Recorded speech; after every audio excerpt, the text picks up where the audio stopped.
신장, 우리 몸에 쌓인 독소를 정화해주는 고마운 장기입니다. 하지만 너무 성실하게 일하는 탓일까요?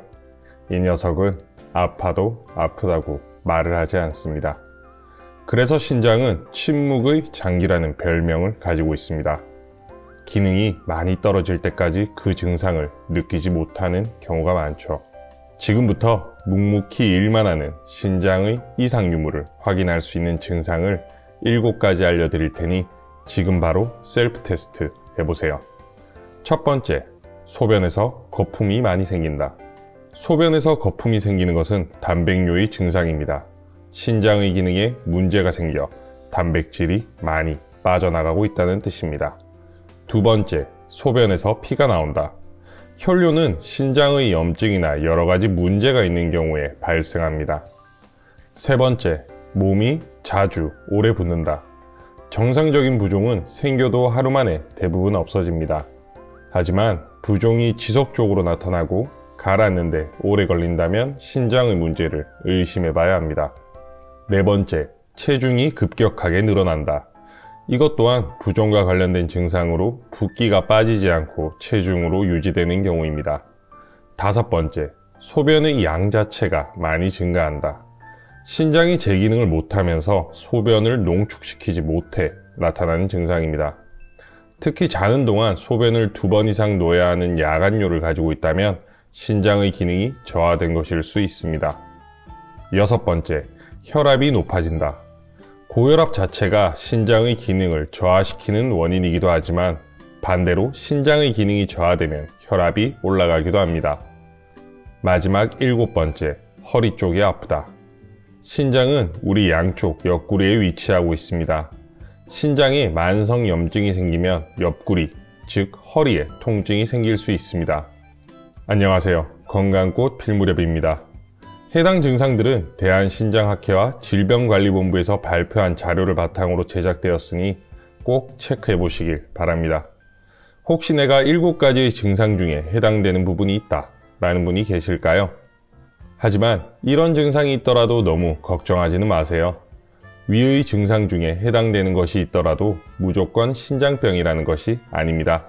하지만 해당되는 증상이 있다면 반드시 가까운 병원에서 검사를 받아보시길 바랍니다.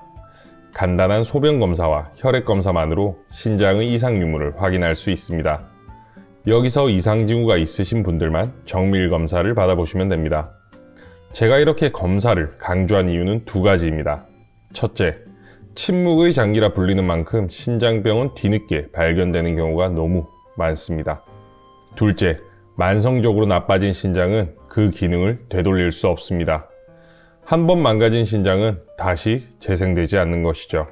그러니 앞의 7가지 증상 중에 해당되시는 분이 있다면 꼭 가까운 병원에 가셔서 검진 받으시길 바랍니다. 신장, 흔히 콩팥이라고 많이들 부르시죠?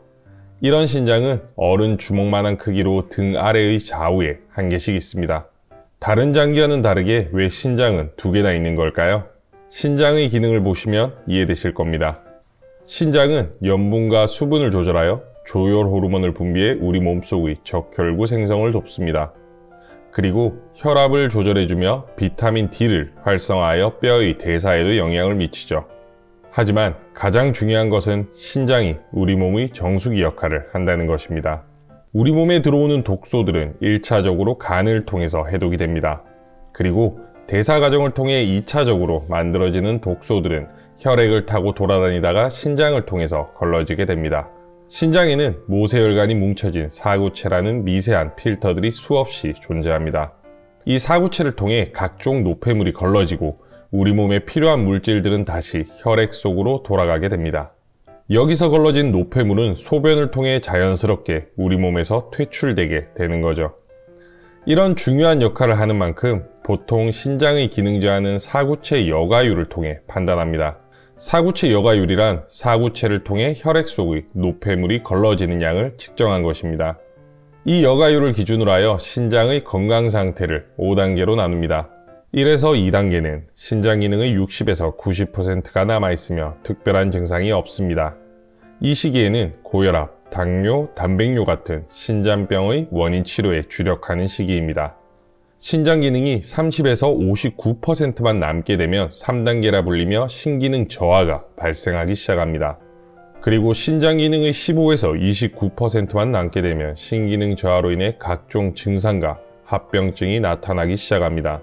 마지막 5단계는 신장 기능이 15% 미만으로 남게 되었을 때를 의미하며 말기 신부전이라 표현합니다. 이때부터 투석과 신장 이식을 준비해야 합니다. 신장이 나빠지며 5단계로 갈수록 우리 몸에서는 어떤 일이 나타나게 될까요? 사실 신장이 나빠질 때 가장 무서운 건 만성 신부전, 즉 15에서 20%까지 나빠지기 전에는 그 증상이 나타나지 않는다는 것입니다. 만약 제가 지금부터 이야기해드릴 증상이 나타났다면 이미 신장이 나빠진 상태일 가능성이 높습니다. 가장 기본적으로 신장의 기능이 떨어지면 신장은 우리 몸속의 정수기 역할을 하지 못하게 됩니다. 혈액 속의 노폐물이 몸속에 쌓이게 되면서 신체 내부는 만성 염증 상태로 돌입하게 됩니다. 또한 이런 노폐물들로 인해 동맥경화가 발생하기 시작하죠. 실제로 투석하는 환자분들의 가장 많은 사망 원인이 심혈관계 합병증입니다. 신장의 기능이 계속 떨어져 50% 이상을 상실하게 되면 요독증이 나타나기 시작합니다. 앞에서 이야기한 7가지 증상이 요독증의 대표적인 증상입니다. 자다가 일어나서 소변을 자주 보게 되고 혈압은 상승하며 소변에는 거품이 끼게 됩니다. 여기에 더해 눈주위나 손발이 쉽게 부어오르며 입맛 또한 떨어지며 쉽게 피로해지게 됩니다. 즉, 일상생활 자체가 무너지기 시작하는 것이죠. 이처럼 지독한 신장병, 처음부터 얼씬하지 않게 예방하는 것이 정말 중요합니다. 예방을 하기 위해서는 그 원인을 먼저 알아야겠죠. 모든 병은 인과관계가 가장 중요합니다. 사실 신장은 나이가 들수록 자연스레 그 기능이 떨어지게 됩니다. 대략 45세가 지난 후부터는 1년에 약 1%의 사구체 여과율이 감소할 것이라 예상합니다. 즉 90세의 노인분이시라면 사구체의 여과율이 60% 정도만 되어도 정상 신장으로 판단하죠. 하지만 이런 자연스러운 감소 외에 이런 원인들이 신장의 기능을 급격하게 떨어뜨립니다. 이런 원인들의 첫 번째, 바로 당뇨입니다. 실제로 신장 기능 저하에 있어 우리나라에서 가장 많은 원인을 차지합니다. 보통 당뇨 환자의 10명 중에 4명은 콩팥 합병증을 가지게 됩니다. 당뇨 환자분들의 혈액 속에는 고농도의 포도당이 흐르게 되고 이로 인해 대사성 부산물들이 쌓이게 됩니다. 이런 노폐물들로 인해 사구체 내의 모세혈관이 서서히 굳어가게 됩니다. 두 번째는 고혈압입니다. 고혈압은 신장 기능 저하의 원인이 되기도 하고 신장 기능 저하의 결과가 되기도 합니다. 신장 내의 사구체 모세혈관이 높은 압력을 받게 되며 혈관벽이 두꺼워지면서 신장의 혈관이 서서히 파괴되게 됩니다. 그러니 혈압 변화는 반드시 주목하셔야 할 신장 건강의 위험 신호입니다. 마지막으로 소금입니다. 지나친 염분은 갈증을 유발해 수분의 섭취량을 늘리게 됩니다. 이로 인해 심박출량이 변화되어 혈압이 상승하게 되죠.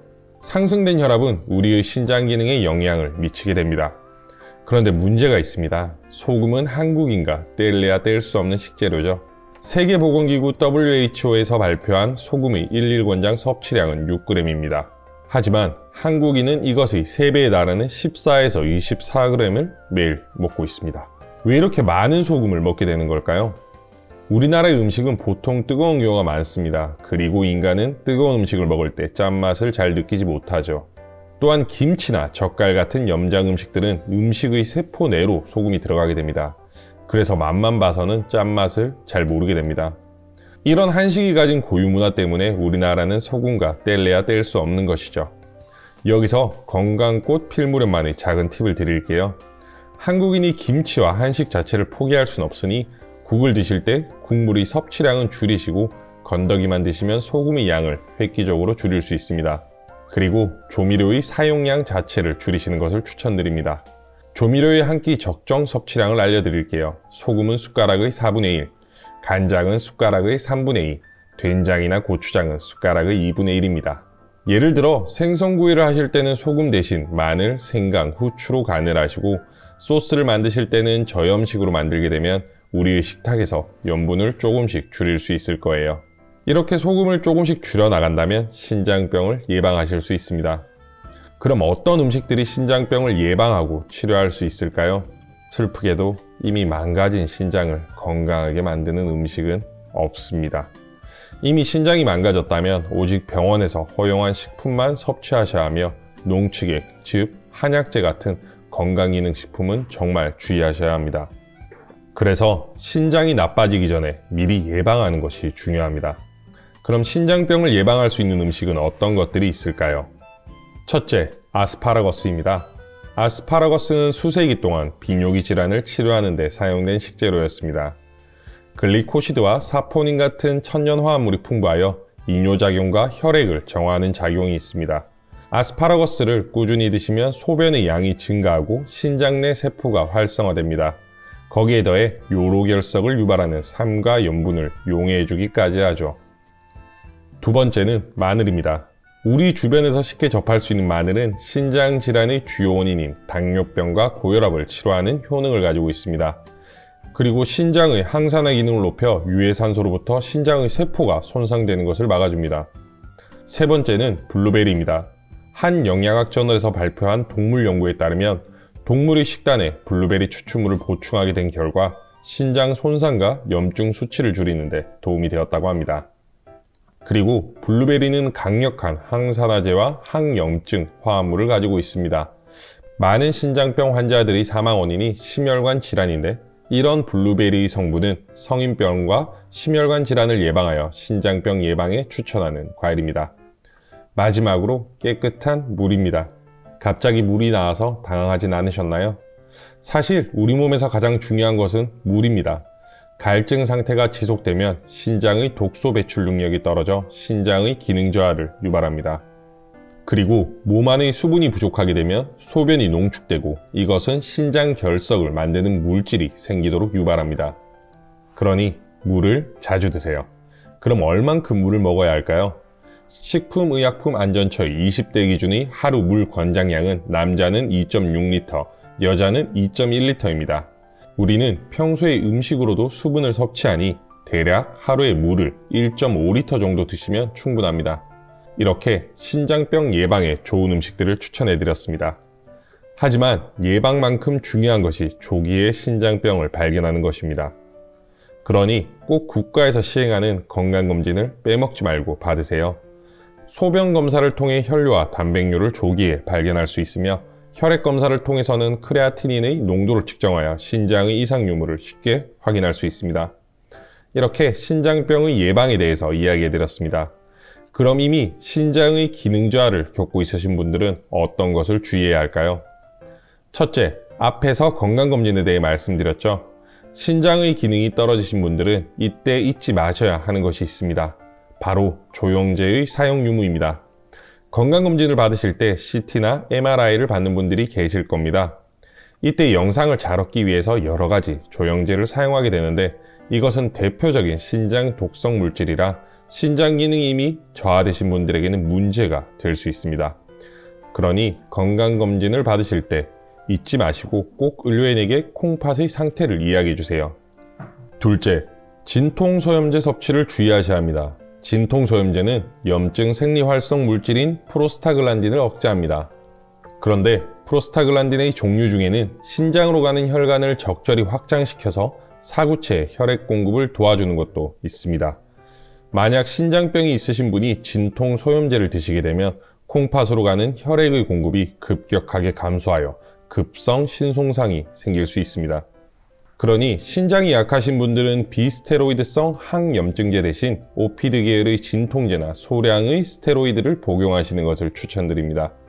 그리고 건강하신 분들도 비스테로이드 항염증제를 고용량으로 복용하시거나 장기간 복용하게 되면 신장 손상이 유발될 수 있으니 주의해 주세요. 세 번째는 단백질의 섭취를 제한하셔야 합니다. 단백질이 흡수되며 나오는 대사물질은 대부분 신장을 통해서만 제거됩니다.